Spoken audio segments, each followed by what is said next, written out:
siang.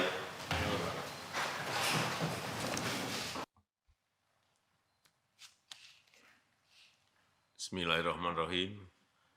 Assalamualaikum warahmatullahi wabarakatuh. Selamat sore, salam sejahtera bagi kita semuanya. Bapak Ibu sekalian yang saya hormati, siang hari ini kita akan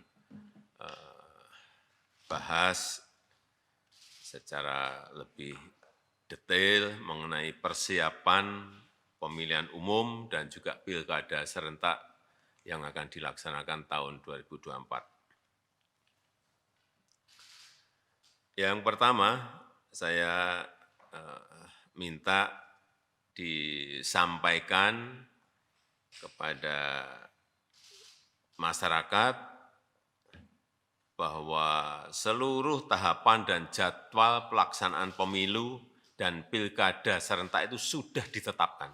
Saya kira sudah jelas, semuanya sudah tahu bahwa pemilu akan dilaksanakan 14 Februari 2024. Ini perlu dijelaskan, jangan sampai nanti muncul spekulasi-spekulasi yang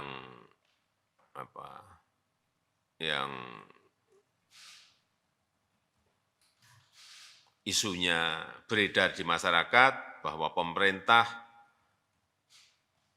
tengah berupaya untuk melakukan penundaan pemilu atau spekulasi mengenai perpanjangan jabatan presiden dan juga yang berkaitan dengan soal 3 periode. Karena jelas bahwa kita telah sepakat pemilu dilaksanakan tanggal 14 Februari dan pilkada dilaksanakan nanti di November 2024. Sudah jelas semuanya. Dan dijelaskan sekalian bahwa tahapan pemilu itu sudah dimulai nanti di bulan Juni 2022, di pertengahan Juni 2022 sudah dimulai. Karena memang ketentuan undang-undangnya 20 bulan sebelum pemungutan suara. Yang kedua, 12 April nanti KPU dan Bawaslu periode 2022-2027 akan kita lantik dan segera mempersiapkan pemilu dan pilkada serentak di 2024. Oleh sebab itu, kita nanti perlu berbicara dengan KPU dan Bawaslu mengenai persiapan-persiapan ini agar persiapan pemilu dan pilkada yang ini kita belum pernah punya pengalaman serentak itu betul-betul bisa kita persiapkan dengan matang. Dan yang ketiga, ini agar segera dikejar juga penyelesaian payung hukum regulasi yang dibutuhkan untuk pemilu dan pilkada serentak 2024. Ini agar saya minta Pak Menko Polhukam komunikasi yang intens dengan DPR RI dan juga KPU sehingga perencanaan programnya ini bisa didetailkan lebih detail lagi dan sehingga regulasi yang ada yang disusun ini tidak multitafsir dan nanti bisa menimbulkan perselisihan di lapangan.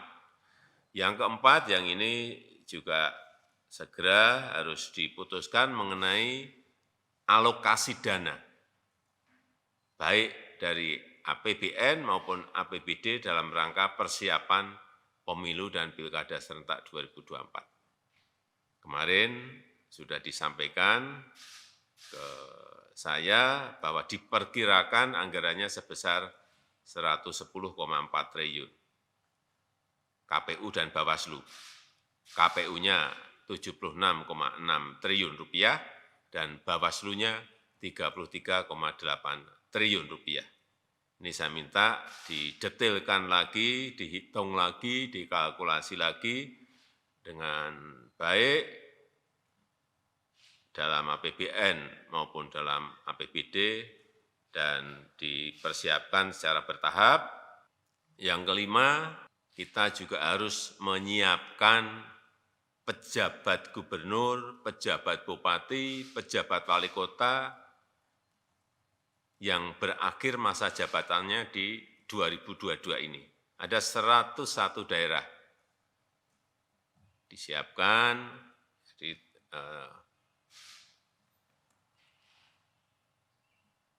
karena ada 7 gubernur, ada 76 bupati, dan ada 18 wali kota yang harus diisi. Saya minta seleksi figur-figur pejabat daerah ini betul-betul dilakukan dengan baik, sehingga kita mendapatkan pejabat daerah yang kapabel, memiliki leadership yang kuat, dan mampu menjalankan tugas yang berat di tengah situasi ekonomi yang tidak mudah, situasi ekonomi global yang tidak gampang. Agar nantinya penyiapan pemilu dan pilkada serentak tahun 2022 ini bisa berjalan dengan baik.